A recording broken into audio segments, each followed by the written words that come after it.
Hey everyone, it's Professor John McKinney. I'm currently here in Shanghai, China. I am here doing some teaching projects with Tiana College, which is a part of Shanghai Normal University. And my students here, they call me Meng Hongshang Jingshao, which means that I am Professor Adorable Red Bear. And they call me the Red Bear because I remind them of the red panda for my red beard. So yeah, that's just a fun little interesting fact, but we have a great video coming up, so let's dive into it.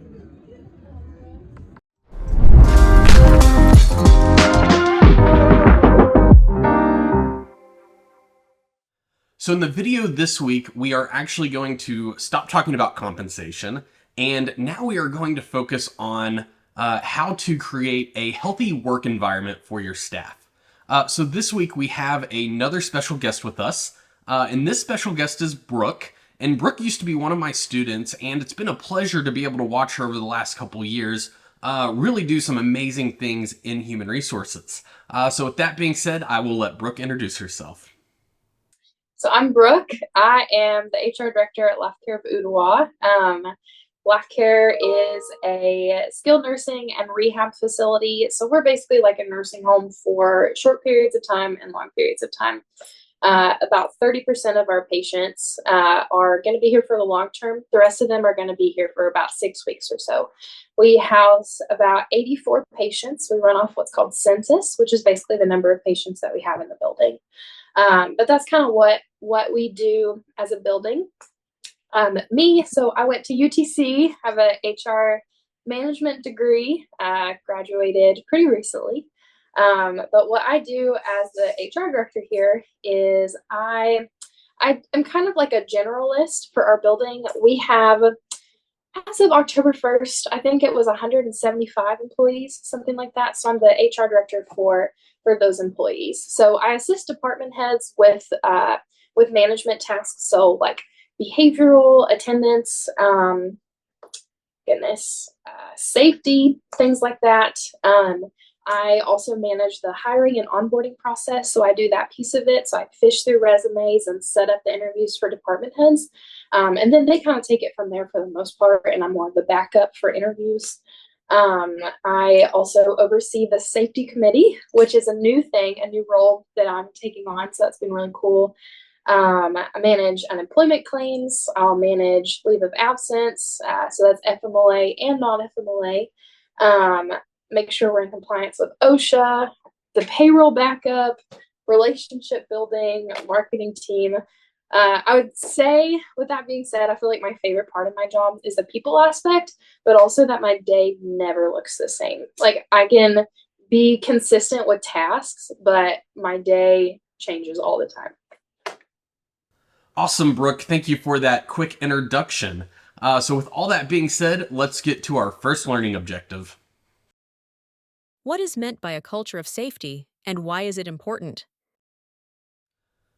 When people talk about a culture of safety, they're actually referring to a work environment where safety is a core value and priority. And that's often done by integrating safety into all levels of the organization. So in a safety organization culture, employees are encouraged to follow safety protocols, report different hazards or issues, and to really take proactive steps into preventing accidents. So this type of culture, it's important because what it does is it actually reduces workplace injuries, and it can enhance employee well-being and ultimately lead to higher productivity and morale as employees, they feel cared for and they feel protected in the places that they're working at. What are ergonomics, and can you explain why it helps improve workplace safety and health?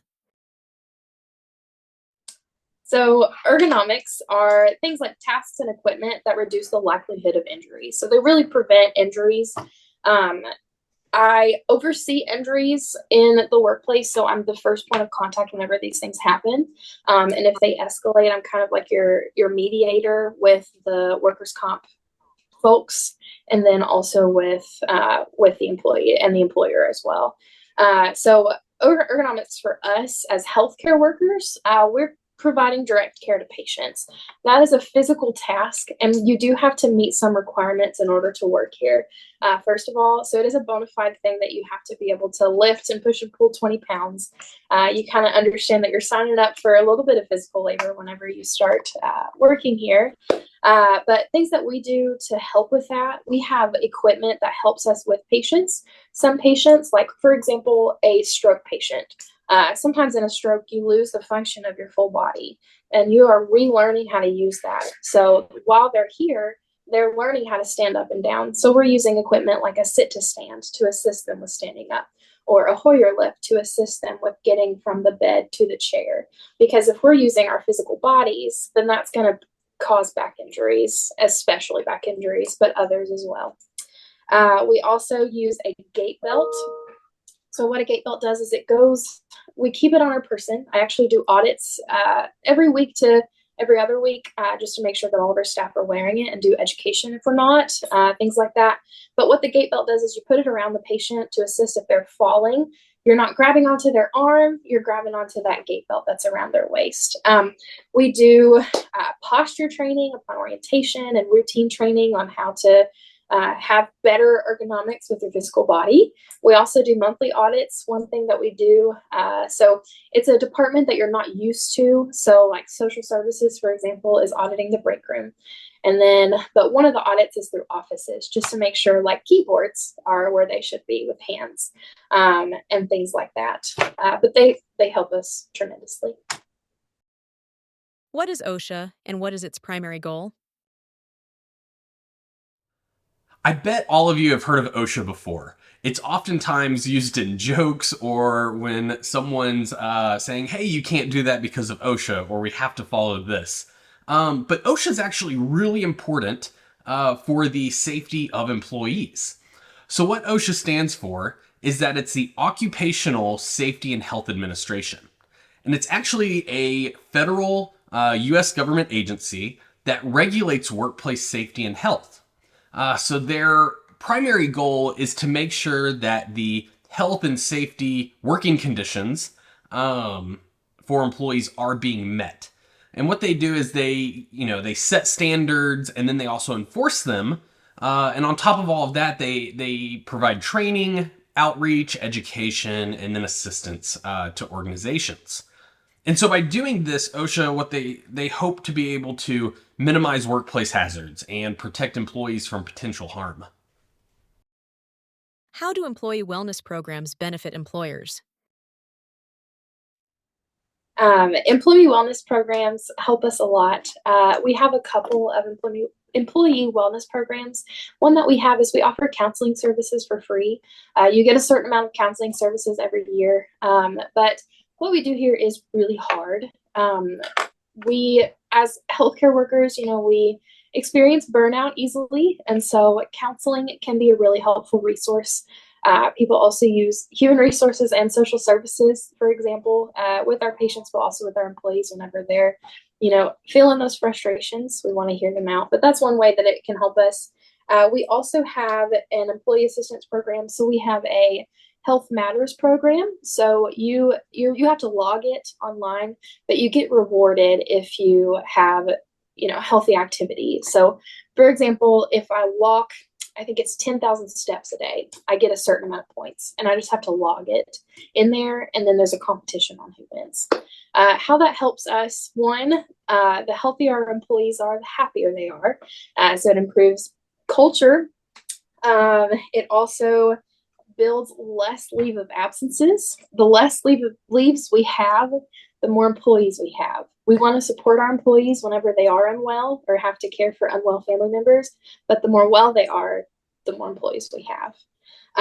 Another thing, less premiums. So we as employers have to pay a lot more than our employees do for premiums for healthcare insurance. If they're using their healthcare insurance less, then we are paying less in premiums. Another thing is less workplace injuries. So the healthier you are, the more you are prepared for things, the less likelihood we have for workplace injuries. What is the difference between functional and dysfunctional stress?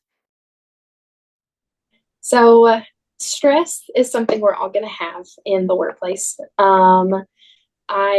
I think personally, I think it's important for me to have stress in the workplace because I think it drives me.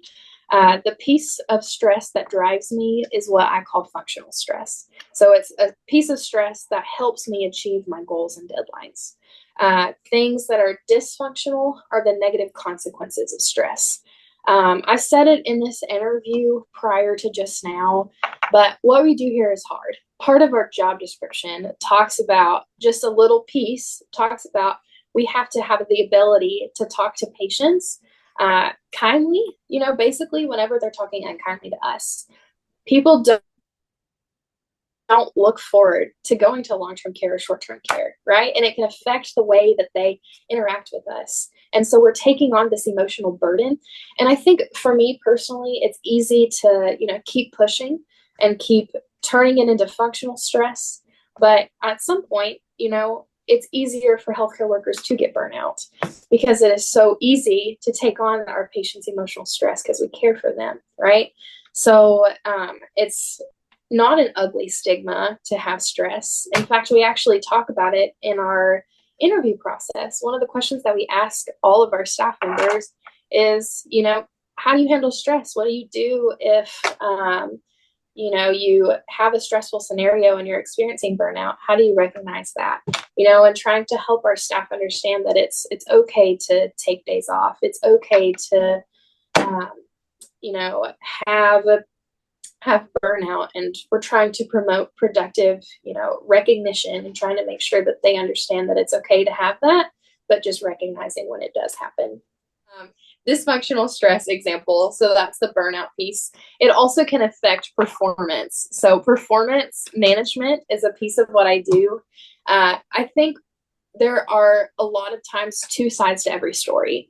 I think sometimes whenever we have staff that are super high performers and then all of a sudden they go 3 weeks with low performance, we're talking before we have that conversation with that staff member, there's probably a form of dysfunctional stress. There's probably a form of burnout.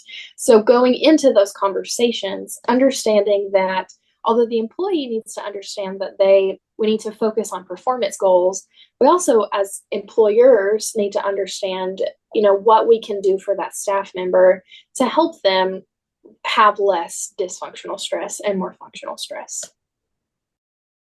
What is sustainability, and how can organizations be more sustainable in terms of their people? Sustainability in the workplace, it involves processes and practices that support long-term environmental, social, and economic health. So for organizations, this can mean adapting policies and procedures that prioritize employee and staff well-being and development. It could be creating fair and inclusive workplaces and reducing environmental impact. So sustainable practices, they might include offering career development programs, supporting mental health initiatives, implementing like a eco-friendly policy or like a green policy that encourages reducing waste and resource conservation. What are 3 forms of bullying at work? Workplace bullying can manifest in several different ways that harm an employee's well-being and sense of belonging at their organization. One of the common forms is verbal abuse. So this involves insults, name calling, and making kind of like degrading comments meant to humiliate or belittle a person that's at your work. Another form of bullying in the workplace is exclusion.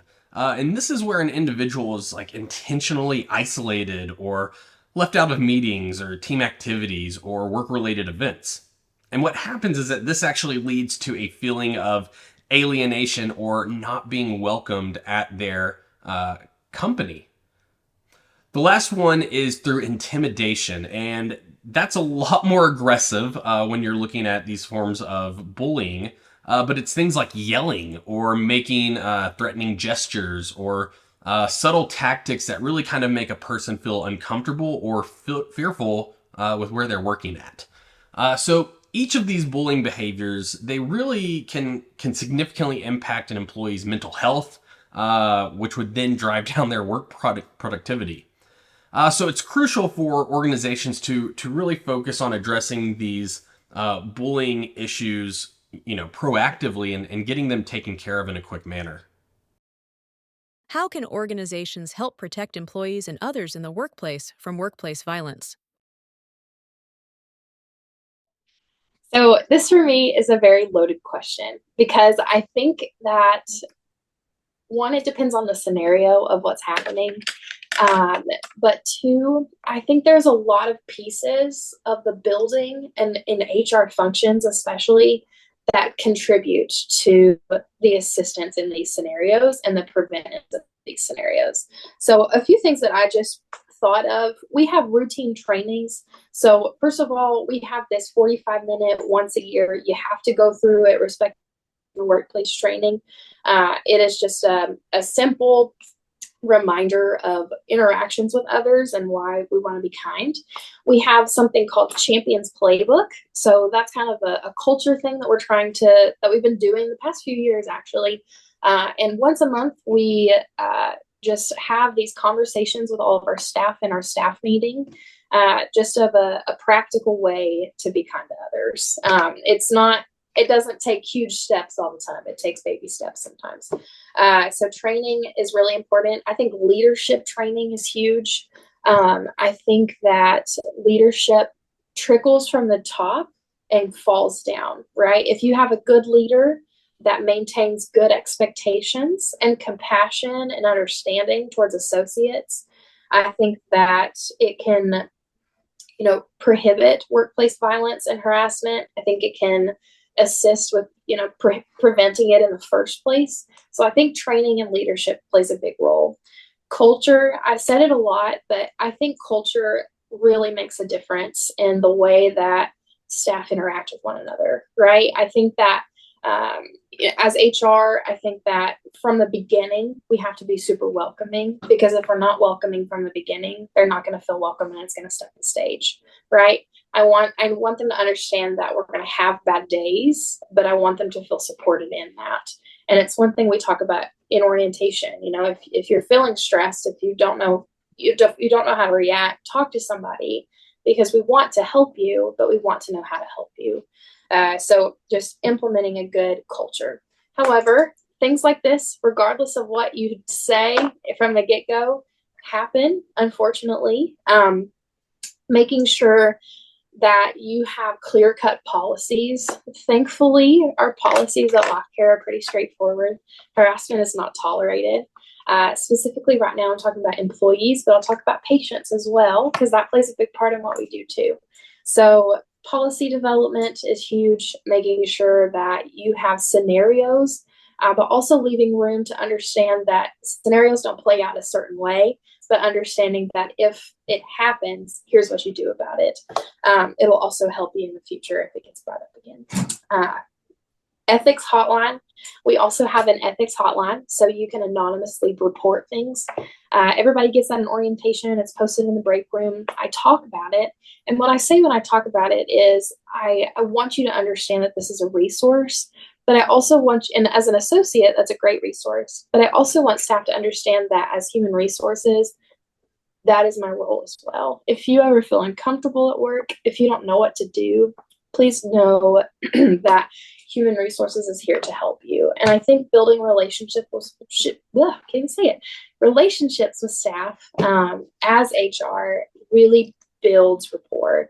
And whenever these things happen, they know that they have somebody to come and talk to, whether it's their supervisor, our executive director, myself, whoever. Just know that they have support from leadership in that. So I talked about the interview process as well. We do background checks. That is very heavily regulated. So skilled nursing is actually the most regulated industry in North America. Part of those regulations is through background checks and screening and all the things. So you do have to meet certain criteria to be able to work here to begin with. But we also talk about, there's an act called the Elder Justice Act, which is a piece of healthcare. What it does is it outlines what we have to do if there's any abuse allegation, period. Even if it is hearsay, we have to take all of that seriously. So we have an abuse coordinator and a backup abuse coordinator. If there's any even say of Bodily abuse to a patient, we have 2 hours from the moment it happens, not even the moment it's reported to us. We have 2 hours to report that to the state and local law enforcement, and then we have 24 hours to report any other harassment to the state and local law enforcement. So that can include misappropriation, so like theft, a stolen cell phone, things like that. And then like verbal abuse, we have 24 hours. But what we teach our staff is 2 hours, because we never want, one, we don't want that to happen. But if if there is an allegation, we want to be on top of it really quickly, because we care about our patients and we care about the staff that work here. And then there's a zero tolerance for that. So even if it's an abuse allegation, we're going to place that staff member on a suspension. It is paid if the abuse allegations are not sustained. So if you come back and the abuse allegations are not sustained, then it's a paid time. If the abuse allegations are sustained, then it's an automatic termination and not eligible for rehire. So I hope that you've been able to take a lot from this week's video, where we talked about creating a healthy work environment. So as always, these are just overviews of the key learning objectives in the chapter. It's still really important to make sure that you are reading the chapter fully to get a full grasp on these concepts. If you have any questions, reach out to me and I'm happy to discuss some of these things in more detail or kind of help with any clarification. And then I mentioned this in a previous video earlier in the semester, but if you want, you can actually subscribe to this channel. And I don't mean that like in a cheesy way, but when you start working and you're going through some of this stuff, whether you're an HR professional or you're working in, marketing or finance or management, and you're dealing with some of this stuff, you can actually kind of go back and reference it to kind of help you in your career. So, if that's something that you're interested, feel free to do that. You're welcome to. And with that being said, I will see you at our next video.